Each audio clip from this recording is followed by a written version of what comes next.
Oye, país, buenas noches, oye, país, yo soy Rudy González, gracias por su compañía en esta hora, qué bueno que me acompañan. Qué bueno que me acompañan después de la celebración de las elecciones presidenciales el domingo antes pasado, el domingo pasado el Día de las Madres. Esta semana es una semana de recordación, de festividad con motivo de la caída de la dictadura de Rafael Trujillo a partir del 30 de mayo de 1961. Muchas lluvias, una o dos ondas tropicales, una detrás de otra, una vaguada, indican que esta semana completa vamos a tener lluvias en diferentes puntos del país. Hay muchas provincias bajo alerta y deberán tener cuidado las personas que transitan este fin de semana por las principales carreteras, dado que es un fin de semana largo. Por así decirlo, pues el jueves se celebra el día de Corpus Christi y es feriado, jueves 30 de mayo, precisamente. El presidente Luis Abinader está en Europa, se reunió con el Papa y sigue reuniones con presidente de Italia, presidente de Portugal, está con su familia. En esta semana también los partidos principales de la oposición tratan de establecer, de hacer un mea culpa, de analizar qué pasó con su comportamiento en las elecciones del 19 de mayo. Los detalles de estos y otros temas, incluso de un interesante panel de La Voz de los Estados Unidos de América sobre cómo se han disparado las alarmas en muchas partes del mundo debido a la sobreproducción de China que está colocando en muchas áreas y en muchos países. Estos y otros temas después de la pausa. El presidente de Portugal, Marcelo Rebelo de Sousa, apoyó este martes los esfuerzos de República Dominicana para responder en el ámbito sanitario, social y humanitario a la crisis en Haití. Así lo expresó Rebelo de Sousa en una comparecencia conjunta ante la prensa con el presidente dominicano Luis Abinader en su residencia oficial en el Palacio de Belén, donde se reunieron durante poco más de media hora. Los niveles de abstención en los últimos dos comicios ha sido uno de los tópicos más alarmantes en estos procesos electorales. En las elecciones presidenciales y congresuales se registró una abstención de 45.63% en todo el territorio nacional, siendo Santiago la provincia con la más alta cifra, con un 52.26%. De acuerdo a las cifras oficiales notificadas por la Junta Central Electoral, a esta demarcación se suman otras que encabezan los porcentajes más altos de ciudadanos que decidieron no ejercer su derecho al voto. Estas son la provincia de Duarte con 46.04%, Monseñor Noel con 44.97%, La Altagracia 44.56%, Santo Domingo con 44.30%, además de Peravia, que registró un 42.53%. Los actuales presidente y secretario general del Partido de la Liberación Dominicana, PLD, Danilo Medina y Charlie Mariotti, respectivamente, no se repostularán a la dirigencia de esa organización política para un próximo periodo. En rueda de prensa, Mariotti explicó que la celebración del 10º Congreso Nacional del partido fue adelantada para el próximo 30 de junio y en agosto se escogerán a la nueva composición del Comité Central y sus líderes. El canciller dominicano Roberto Álvarez reiteró hoy la importancia de enfrentar el sargazo como una emergencia regional, al hablar en la cuarta conferencia de los pequeños estados insulares en desarrollo, con sede en Antigua y Barbuda. La contaminación y el calentamiento del océano, afirmó, son factores que agravan el fenómeno del afloramiento desmedido del sargazo, el cual afecta a países del Gran Caribe y más allá, en particular a los insulares, publicó el Ministerio de Relaciones Exteriores.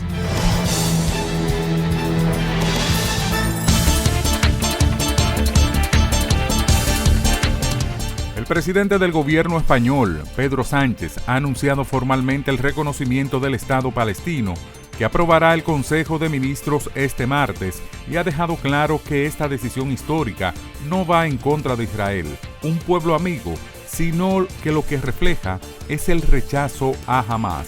En una declaración institucional en el Palacio de la Moncloa, ha sostenido que no se trata de una decisión contra nadie, mucho menos Israel, un pueblo amigo, al que respetamos, al que apreciamos y con el que queremos tener la mejor relación posible, sino que refleja nuestro rechazo total y rotundo a Hamás, una organización terrorista que está en contra de la solución de dos estados.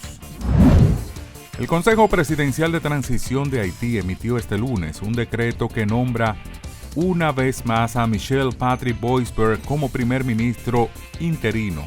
El decreto que designa por segunda vez a Boisper como primer ministro interino desde la renuncia de Ariel Henry fue publicado por la Gaceta Oficial del Gobierno haitiano con fecha de 24 de mayo. El Papa Francisco nunca tuvo la intención de ofender o expresarse en términos homófobos y pide disculpas a quienes se sintieron ofendidos, según publicó la oficina de prensa del Vaticano tras la polémica creada después de que el pontífice afirmase en una reunión con obispos que ya había mucho mariconeo en los seminarios. El Papa Francisco conoce los artículos publicados recientemente sobre la conversación a puerta cerrada con los obispos de la Conferencia Episcopal Italiana, y como afirmó en varias ocasiones, en la iglesia hay un lugar para todos, nadie es inútil, nadie sobra, hay sitio para todos, tal como somos, todos nosotros, se lee en la nota del Vaticano. La libertad solo reside en los estados en los que el pueblo tiene el poder absoluto. Por el respeto a los valores democráticos y la dignidad del pueblo dominicano, El Rumbo de la Tarde, plural, objetivo, comprometido siempre con la verdad. Con Georgie Rodríguez, Rudy González y Ramón Colombo. Los poderosos ya están en el aire.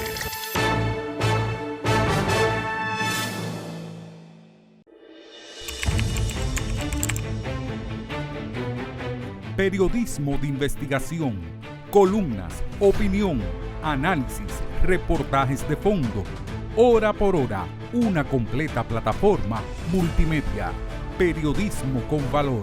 Noticias horaporhora.com.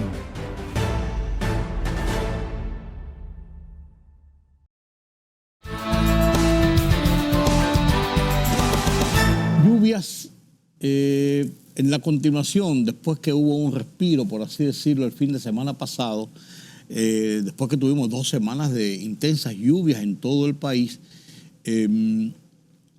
vuelven las lluvias, 2 ondas tropicales, una detrás de otra, una depresión tropical, una tormenta, van a provocar lluvias en gran parte del país. 27 provincias en estado de alerta, varias de ellas en alerta amarilla, otras como el Distrito Nacional y el Gran Santo Domingo en alerta verde. Mucho cuidado con la gente, el suelo está, por así decirlo, saturado de la cantidad de lluvias registradas en la semana pasada. Ya vimos las falencias que tenemos en la ciudad y en muchas áreas del país a consecuencia de las inundaciones que provocan estas lluvias, entonces por demás debemos cuidarnos para evitar tener situaciones de peligro, situaciones de pérdidas que pueden evitarse. Ya el viernes, el sábado próximo, día 1 de junio, comienza la temporada ciclónica, que dura del 1 de junio al 30 de noviembre de cada año. Se dice que es una temporada ciclónica que va a ser muy activa, unas 7 u 8 tormentas se pueden convertir en ciclones tropicales y se espera una buena cantidad de fenómenos atmosféricos sobre esta parte del Caribe. Es una época propicia para la formación de ciclones y de todo tipo de fenómenos que provocan normalmente daños en la propiedad privada, la propiedad pública y en vidas. Sí, señor, hay que tener cuidado. El presidente Luis Abinader se encuentra en Europa. Fue recibido este lunes a primera hora por el Papa Francisco. Se ven ahí las imágenes muy joviales, una reunión muy liviana, muy cómoda, muy buena, dice el boletín de prensa de la presidencia a propósito de la visita del jefe del Estado junto con su esposa Raquel y sus 3 hijas. Se encuentra la familia presidencial en Europa. Indica que el Papa le habló para felicitarle sobre su victoria electoral y que el tema de Haití, la situación de Haití y lo que significan las presiones para la República Dominicana y toda esta zona fue un tema de conversación entre el presidente dominicano y el Papa Francisco, de nacionalidad argentina, pero el Papa es uno de los principales figuras políticas del mundo, uno de los grandes líderes políticos del mundo. No este Papa, sino los papas. El Papa, el Vaticano, porque el Vaticano y la Iglesia irradia a todo el mundo. Esta visita al Papa abre la visita oficial que el presidente Luis Abinader, junto con su familia, despliegan por Europa. Después de esta visita con el Papa, una reunión con el presidente italiano, después viajan a Portugal, una reunión con el presidente de Portugal, y aprovecha el presidente para tomarse un descanso, una suerte de descanso con su familia, luego del ajetreo que representó la campaña electoral. Una campaña donde tanto el presidente como los demás candidatos hicieron un despliegue muy amplio de actividades, caravanas, reuniones, mítines, alocuciones, entrevistas, todo lo que es normal en este tipo de campaña en República Dominicana. A propósito de política, el Partido de la Liberación Dominicana, que tocó la peor parte de la oposición de los 2 grandes partidos en el resultado electoral, comenzó su reunión, que se va a prolongar en más de una reunión, para analizar los detalles de lo que ocurrió con el Partido Reformista, con el Partido de la Liberación Dominicana. No sacó un solo senador, sacó apenas 11 diputados y la votación bajísima de un 10 y tanto % de la votación general. ¿Qué pasó a lo interno? Y hay muchas aristas de este resultado, mucha tela por donde cortar, porque una de las cosas que se pregunta la gente, los analistas y la gente en sentido general, ¿dónde estuvo la alta dirigencia del PLD, ese comité político, otrora fuerte comité político del PLD durante la campaña? Prácticamente Abel Martínez hizo su campaña solo, su campaña presidencial solo. Abel Martínez se veía en los sitios, en caravanas, en donde quiera, solo. No se vio al secretario general Charly Mariotti, no se vio a los dirigentes emblemáticos del partido, Francisco Javier, Monchi Fadul, Melanio Paredes, una que otra vez se vio en algún sitio de la televisión. La cara la dieron prácticamente 3 dirigentes del partido: Andrés Navarro, José Dantes y, en menor proporción, pero una que otra vez, Juan Ariel Jiménez. Después los demás brillaron por su ausencia. No se le vio la cara a Simón Lizardo, no se le vio la cara a Margarita Cedeño. En campaña, ninguno de ellos. Lidio Cadet, ¿cómo se llama? Bueno, la mayoría de ellos. Carlito Párez Pérez, un grupo, son 40 y tantos los miembros del comité político, hicieron mutis. Euclides Gutiérrez, muchísima gente, si me voy acordando uno a uno, no se le vio la cara. Cristina Lizardo estaba en campaña, fue la que más se le vio la cara, estaba en campaña. No estaba como miembro del comité político apoyando a su candidato presidencial. Entonces, ahí hubo muchas cosas en el Partido de la Liberación Dominicana que ellos van a tener que explicarle a su militancia. La Fuerza del Pueblo, en ese mismo sentido, también hace un análisis de su resultado electoral. La Fuerza del Pueblo parece ser el partido que mejor provecho sacó de la votación electoral, porque subió de un 4 y pico, 5% en las elecciones del 2020 a un 29% en las elecciones del 2024, duplicando y más, casi triplicando al Partido de la Liberación Dominicana, que es de donde se desprende la Fuerza del Pueblo y que era el principal partido del país hasta el 2020 y pasó a ser el segundo partido a partir de las elecciones del 2020 y cayó ahora a un tercer lugar, muy por debajo de lo que podían ser los pronósticos para ese partido. La Fuerza del Pueblo, por demás, obtuvo 3 senadores y obtuvo 20 y tantos diputados, o sea, el doble de los diputados del PLD, y 3 senadores, y el PLD apenas tuvo ningún senador, no tuvo un senador, y apenas 11 diputados. Además de esto, la Fuerza del Pueblo tuvo la gran victoria en el escenario de la capital con el triunfo de Omar Fernández frente a Guillermo Moreno. Había mucha atención. La atención nacional prácticamente se dirigió entre la candidatura presidencial y todo el mundo sabía, todas las encuestas lo dieron ganador desde el principio. O sea, no fue una sorpresa la victoria de Luis Abinader en primera vuelta y en una forma cómoda.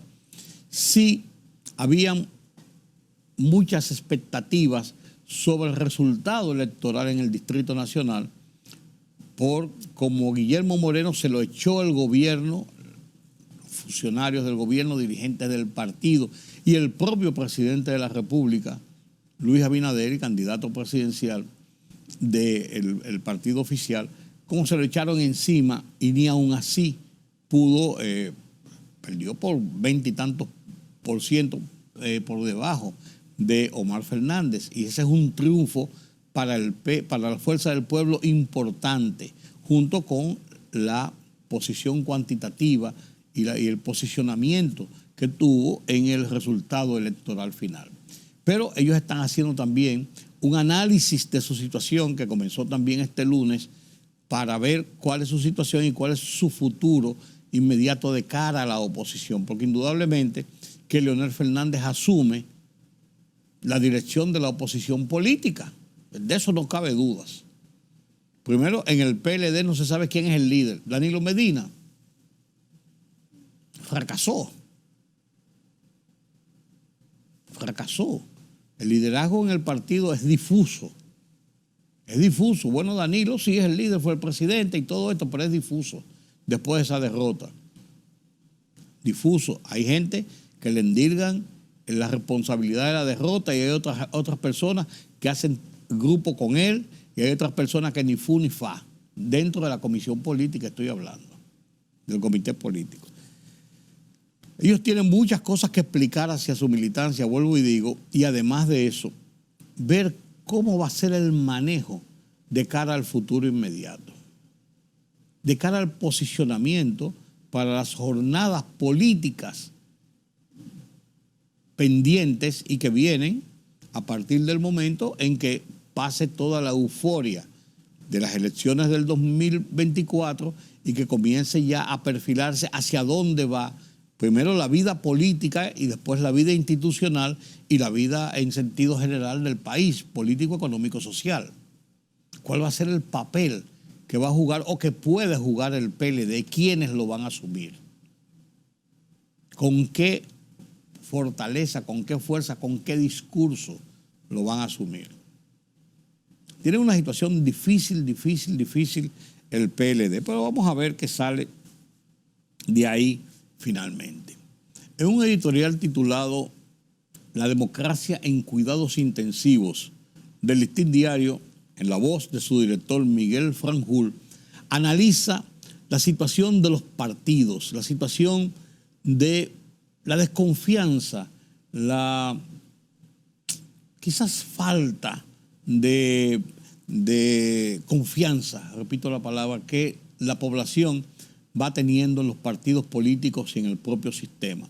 Esta es la segunda vez que el Listín Diario editorializa sobre el tema en las últimas semanas. Y a propósito de esto que está pasando en la oposición, me he permitido poner este artículo, este editorial del Listín Diario, para poner en contexto las apreciaciones sobre lo que está pasando en nuestro sistema democrático.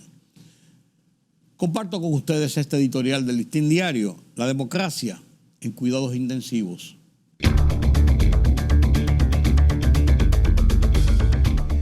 Dos elecciones nacionales consecutivas, distanciadas apenas por 3 meses, han evidenciado los signos de una inquietante desafección en la democracia dominicana. Con un nivel de abstencionismo del 53.33% en las municipales de febrero y del 45.63% en las recientes presidenciales y congresionales, luce clara una tendencia que cuestiona o desconfía del liderazgo político nacional y de los partidos a los que representan. No es una tendencia exclusiva de nuestro país.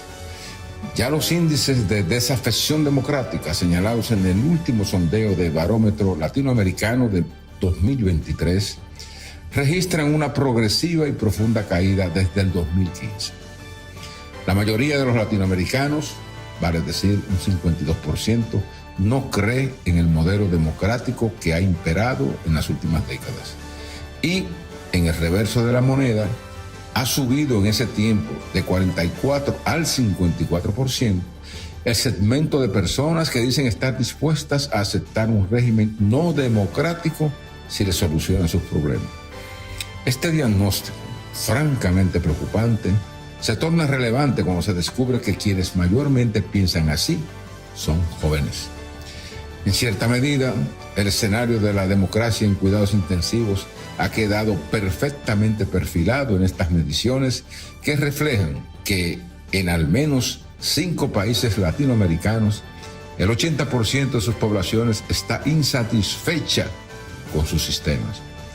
Si las elecciones dominicanas se convierten en una especie de bolsa de valores, donde se subastan votos, candidaturas y franquicias de partidos, la democracia entrará en irreversible deterioro.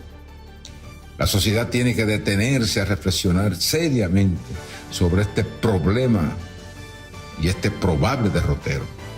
O intentamos recuperar al paciente dándole de alta hospitalaria, o nos resignamos a perder lo poco que tenemos de democracia incompleta con todas sus consecuencias. Esta semana es una semana dedicada a recordar el 63 aniversario del ajusticiamiento de Rafael Trujillo. Nosotros le prometemos aquí en Oye País a lo largo de esta semana algunas entrevistas relacionadas con estos documentales, algunas historias relacionadas con ese 30 de mayo de 1961. 30 de mayo donde es el perfil del inicio de la democracia, por así decirlo. No cabe dudas de esto. Aquel día, aquella noche, a las 9:45 aproximadamente de la noche, fue interceptado el carro de Trujillo en lo que era la avenida George Washington, ahora se llama Paseo 30 de Mayo, esa parte donde fue ajusticiado, emboscado el carro de Trujillo, que iba con su chofer Zacarías de la Cruz rumbo hacia San Cristóbal, como acostumbraba. Fue interceptado, andaba solo, sin más escolta, nada más su chofer y él sentado en la parte posterior del carro, interceptado por un grupo de complotados, una decena de complotados en 3 vehículos, en 3 automóviles, y lo interceptaron, lo enfrentaron, le dispararon y lo ejecutaron.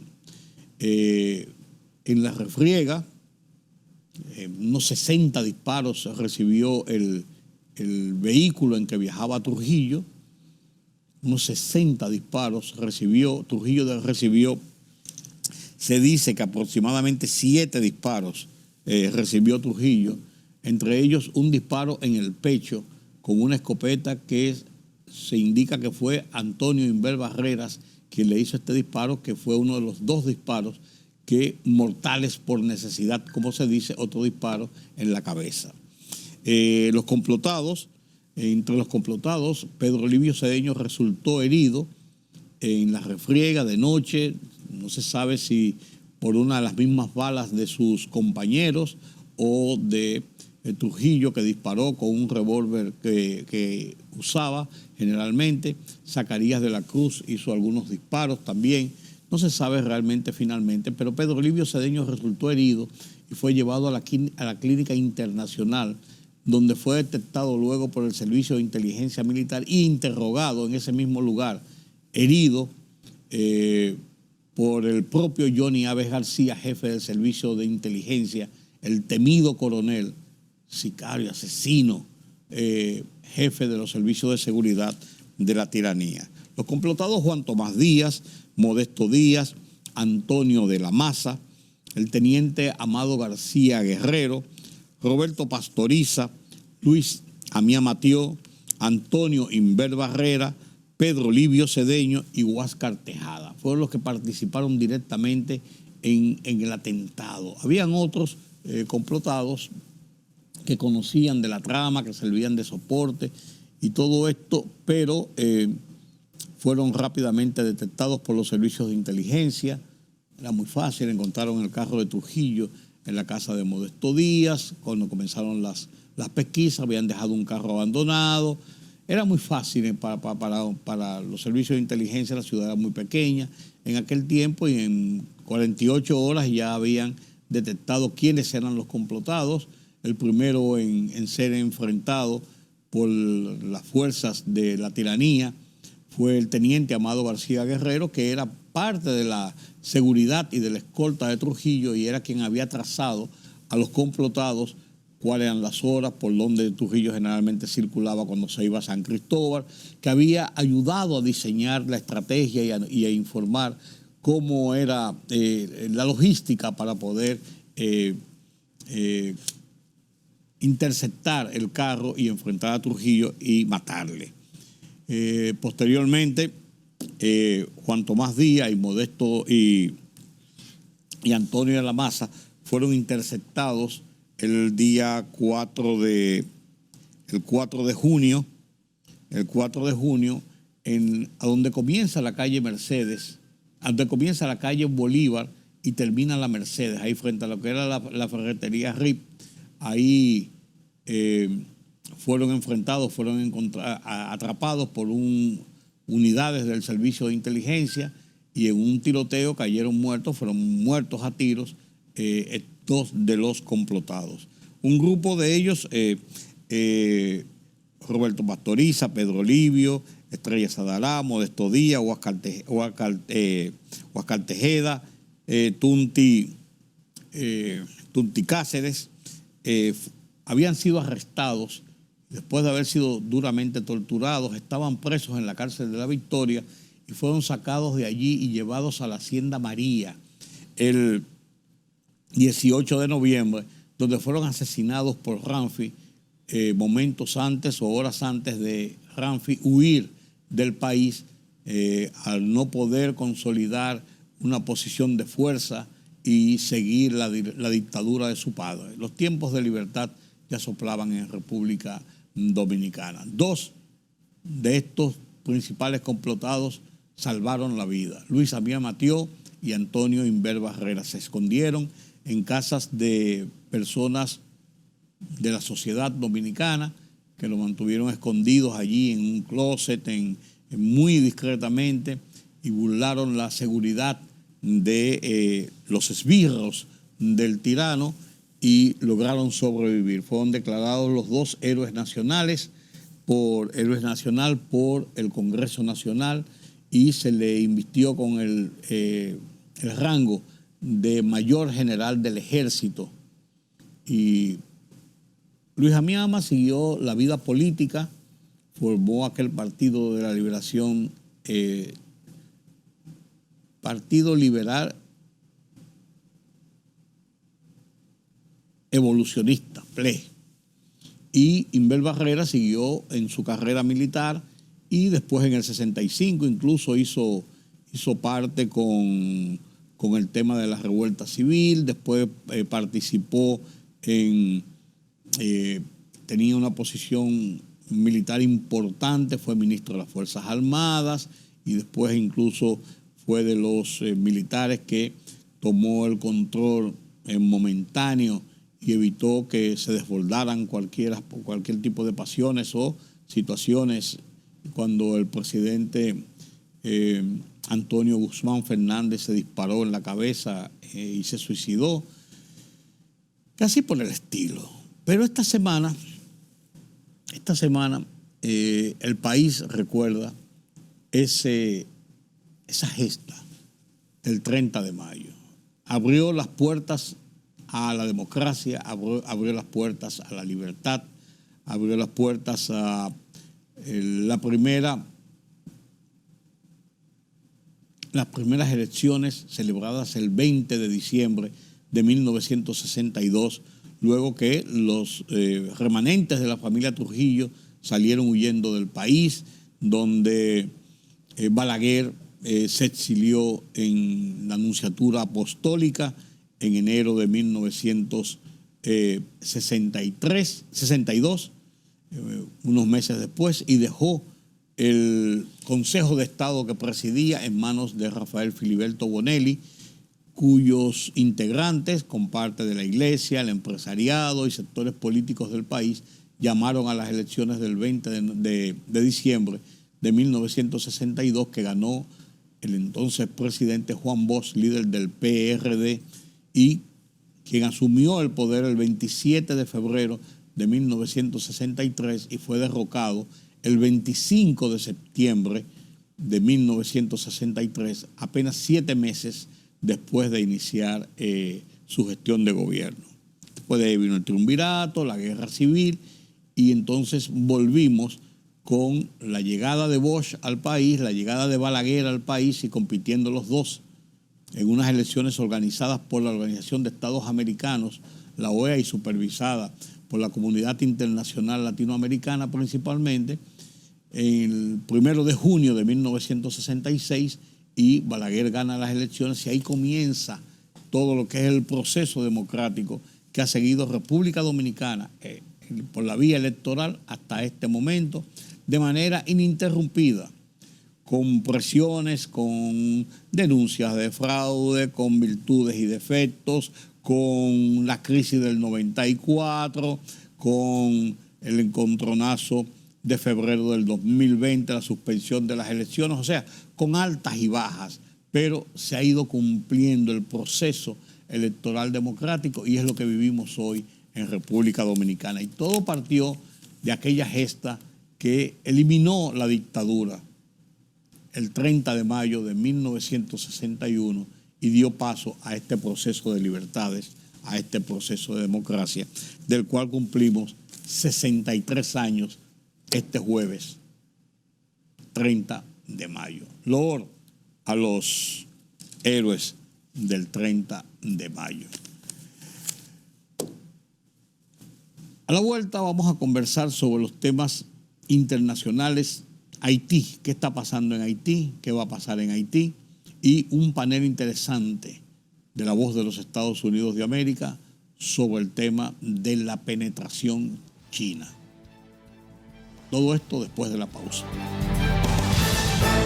La libertad solo reside en los estados en los que el pueblo tiene el poder absoluto. Por el respeto a los valores democráticos y la dignidad del pueblo dominicano, El Rumbo de la Tarde, plural, objetivo, comprometido siempre con la verdad. Con Georgie Rodríguez, Rudy González y Ramón Colombo. Los poderosos ya están en el aire.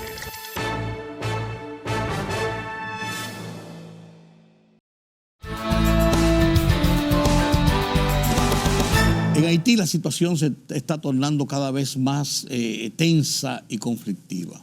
Ahora el gobierno de Kenia, que había anunciado que en los próximos días, que en esta semana pasada, se comenzaría el despliegue de las fuerzas militares y policiales sobre Haití. Ahora se anuncia que no, que va a ser dentro de 3 semanas más o menos. Mientras tanto, las bandas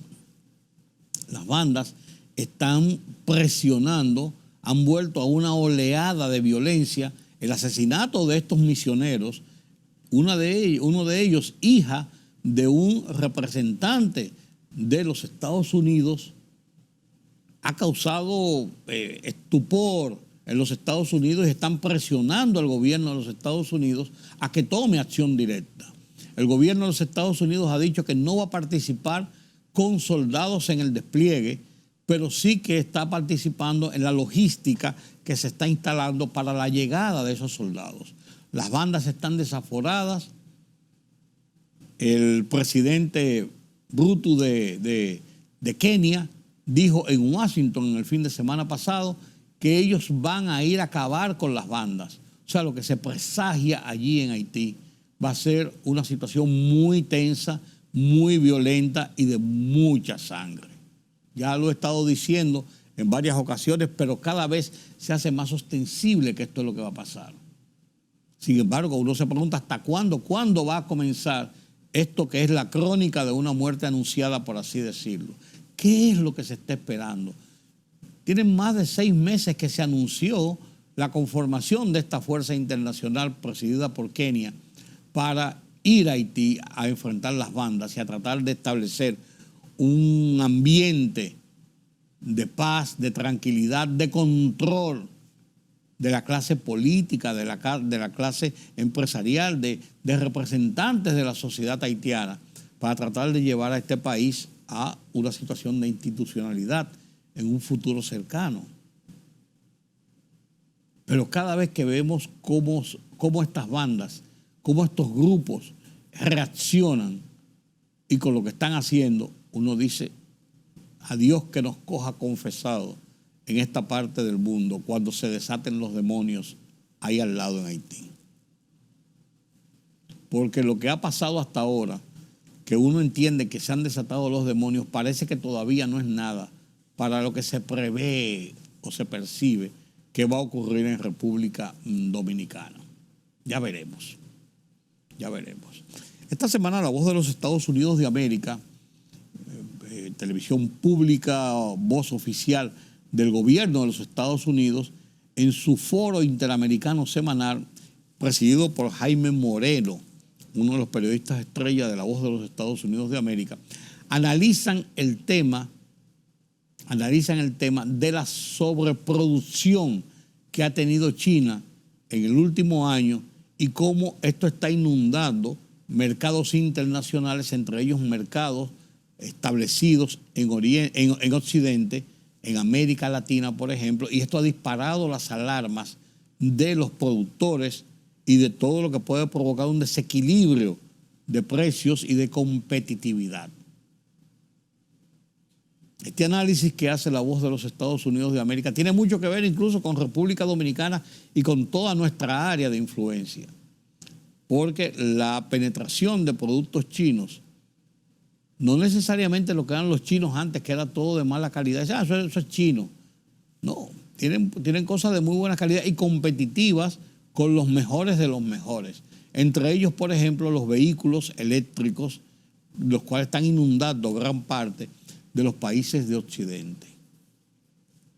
La Voz de los Estados Unidos de América analiza el tema, dirigido, vuelvo y les repito, por Jaime Moreno, y con este debate de un tema tan importante sobre la economía en nuestros países, me despido hasta mañana.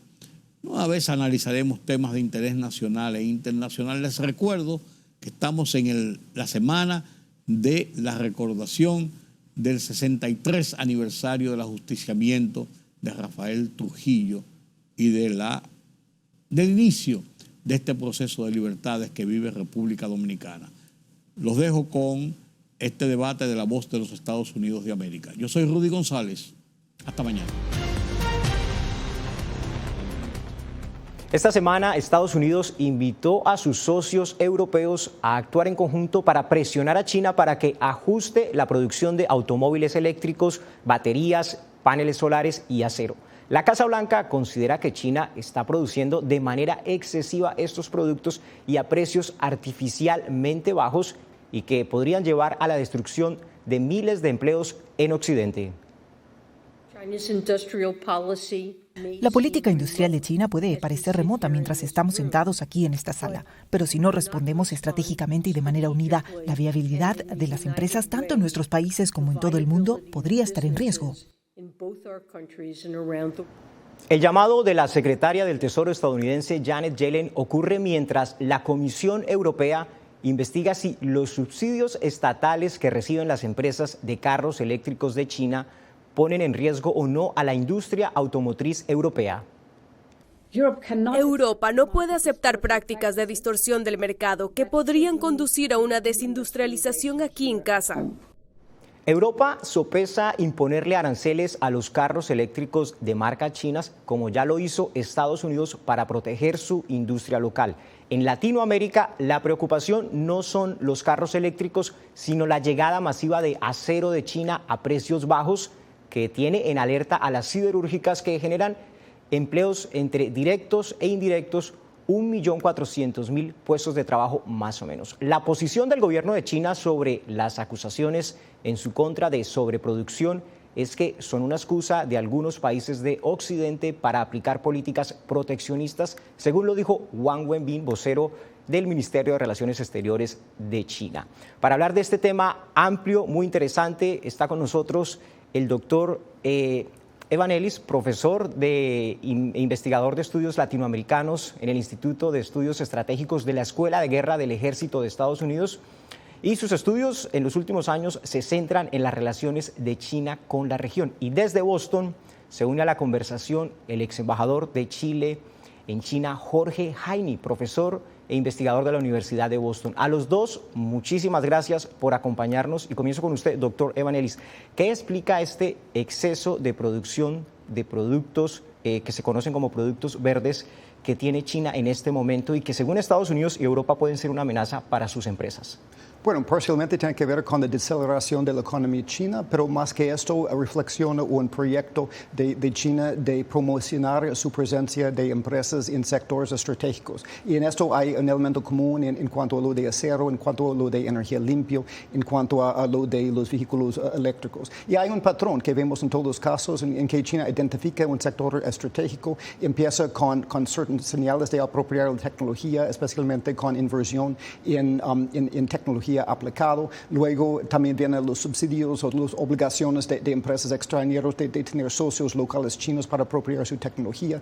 Luego tenemos ya ventajas de empresas chinas en cuanto a costos y regulación. Y luego hay inversiones de gran escala en infraestructura china, inicialmente en la construcción y ahora en el sector eléctrico, lo que permite a empresas chinas de construir en escala y luego entrar al mercado occidental. Entonces, ¿todo esto en cuánto tiempo vemos que ha pasado desde que China comenzó esta apuesta, por lo menos en el tema de los carros eléctricos y las industrias verdes? Bueno, fue en los primeros años de 2000 que empezó en los sectores críticos como paneles fotovoltaicos, pero en cuanto a los vehículos eléctricos, más o menos empezó en 2010, o sea, con tecnología de baterías y los carros con las sociedades, con empresas como Tesla, pero también en Mercedes y entre otros. Es una apuesta que lleva más o menos entre 15 y 20 años en China. Para darle una idea de lo que estamos hablando, mire, en abril las ventas de carros en China cayeron 5,8%, mientras que las exportaciones aumentaron un 38%, según la Asociación de Autos de Pasajeros en China.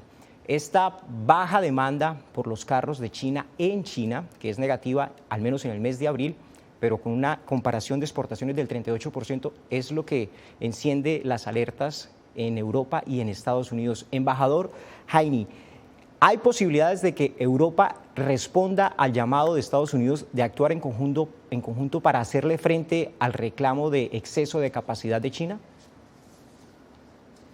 Bueno, obviamente Europa está sometido a fuertes presiones para que lo haga, pero no es obvio que Europa vaya necesariamente a seguir los pasos de Estados Unidos.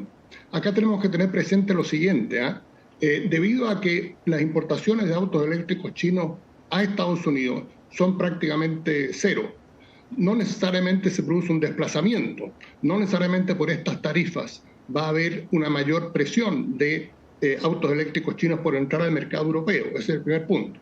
El segundo punto es que el tema es muy complejo. hay empresas europeas que producen autos eléctricos en China y los exportan a Europa. ¿Qué va a pasar con eso? También hay empresas chinas en Europa produciendo autos eléctricos.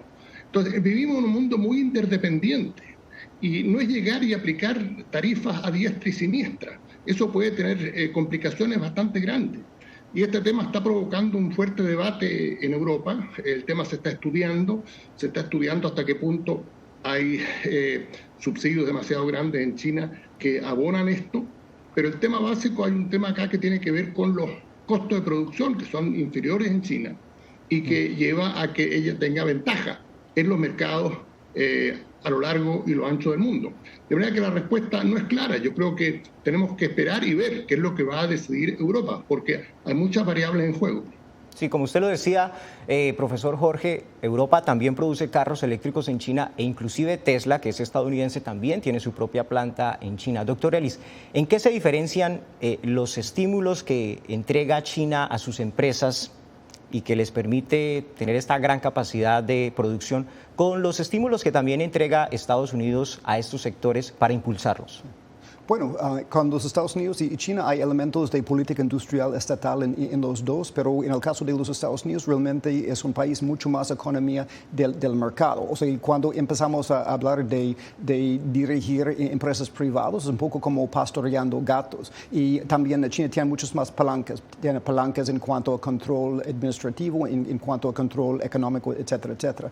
Pero cuando vemos en toda esta cadena de realizar esta capacidad, por ejemplo, en cuanto a obligar socios para el desarrollo de la infraestructura, ¿no? En los Estados Unidos hay menos voluntad de soltar ciertas regulaciones de medio ambiente, etcétera, etcétera. También los Estados Unidos hasta ahora ha sido un poco roto en cuanto a los gastos, llegamos tarde a esto y no hemos gastado en los grandes proyectos de infraestructura que ha hecho China que permita este desarrollo de estas industrias y hasta cierta forma también no promocionamos tanto en el exterior nuestras industrias de forma coordinada como China hace con Franja y Ruta y con financiamiento y con coordinación entre empresas chinas. Pero aquí hubo un paquete grande que es el Inflation Act, que tiene... Esto se pasó hace 2-3 años en Estados Unidos y son las inversiones que se están viendo ahora. Pero como tal, la apuesta fuerte de Estados Unidos como política sobre las energías verdes, para hacer una comparación con China, ¿cuándo empieza?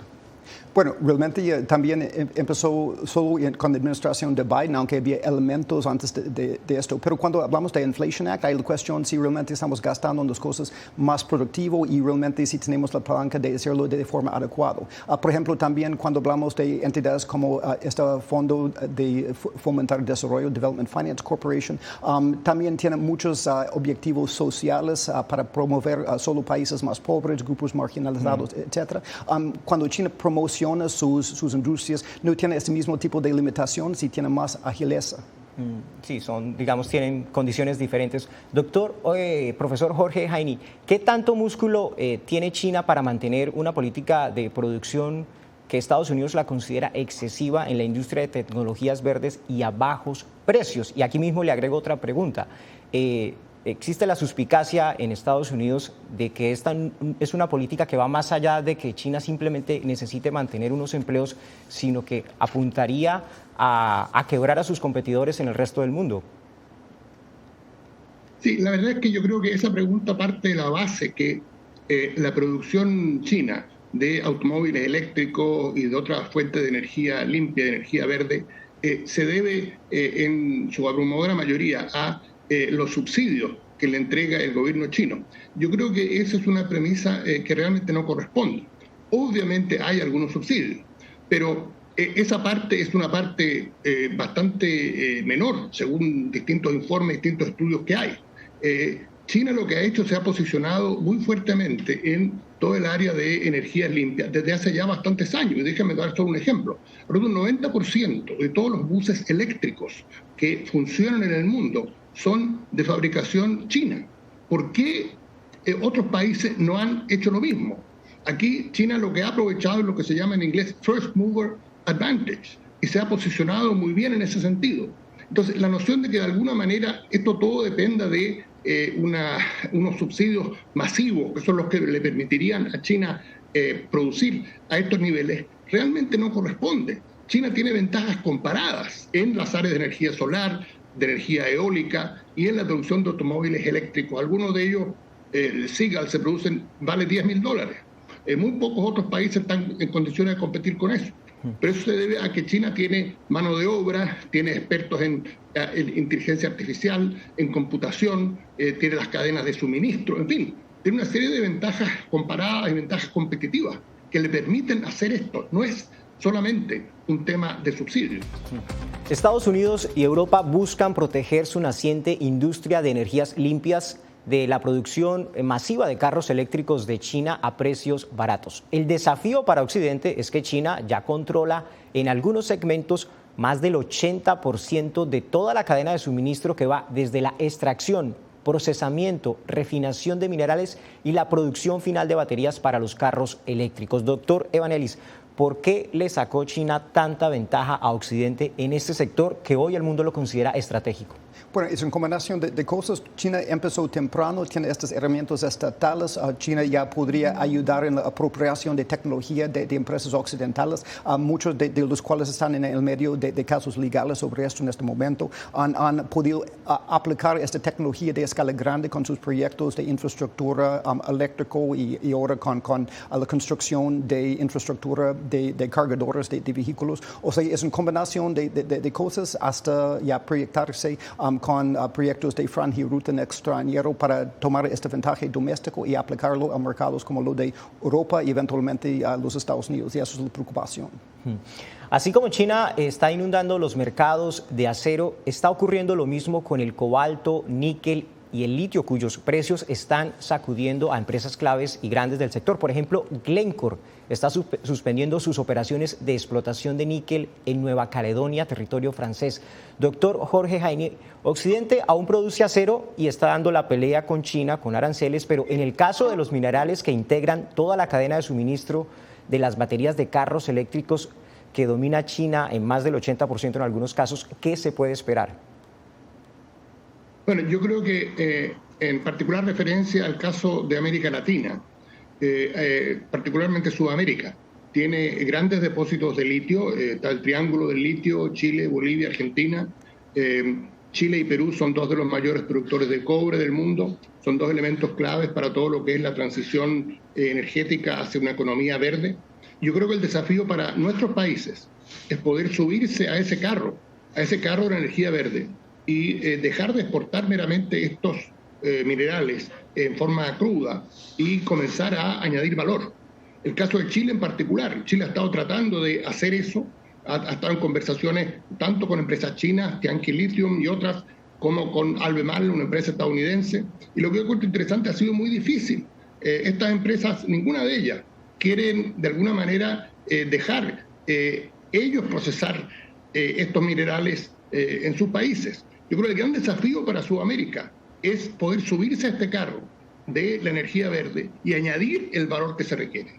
En una primera etapa, hacer baterías que permitan utilizar esto y añadir más valor, generar más empleo y hacer, en definitiva, lo que el desarrollo de nuestra región necesita. Yo creo que ese es el gran desafío que tenemos por delante.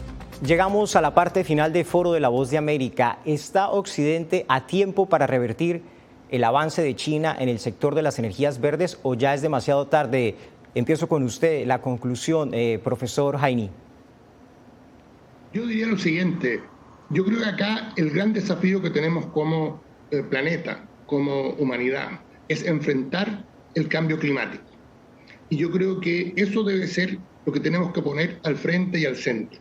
Yo creo que sería lamentable que por estas diferencias entre las dos mayores grandes potencias del mundo, Estados Unidos y China, que entre ambas representan un 40% del PIB mundial, ese objetivo se termine perdiendo y ese objetivo se termine derrotando.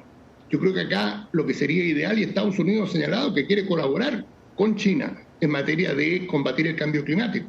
Yo creo que ese es el verdadero desafío. Y yo espero que estas diferencias por la producción de energía verde y de automóviles eléctricos y baterías, etcétera, no terminen obstaculizando ese que es el verdadero desafío que tenemos por delante. Doctor Evangelis, su conclusión final. Sí, ya es tarde, pero hay cosas que son importantes de hacer. Uno es mientras que el gobierno va subsidiando esta transición verde, hay que tener cuidado que no vamos subsidiando también esas empresas chinas ya dominantes en sectores como fotovoltaico y ahora energía verde de carros, incluso los que podrían entrar indirectamente al mercado por otros países como México bajo USMCA. También tenemos que hacer más trabajo en colaborar con socios democráticos como Taiwán, como Corea, Japón, que quizás podría tener parte de la solución en cuanto a tecnología, en cuanto a productos. Y por fin también tenemos que poner en fin a esta guerra civil en Washington que está impidiendo nuestra respuesta eficaz y responder de forma más inteligente. Muchas gracias, doctor Emanelis, y al ex embajador de Chile en China, Jorge Heine, también profesor de la Universidad de Boston. Síganos en todas nuestras plataformas y nos vemos muy pronto.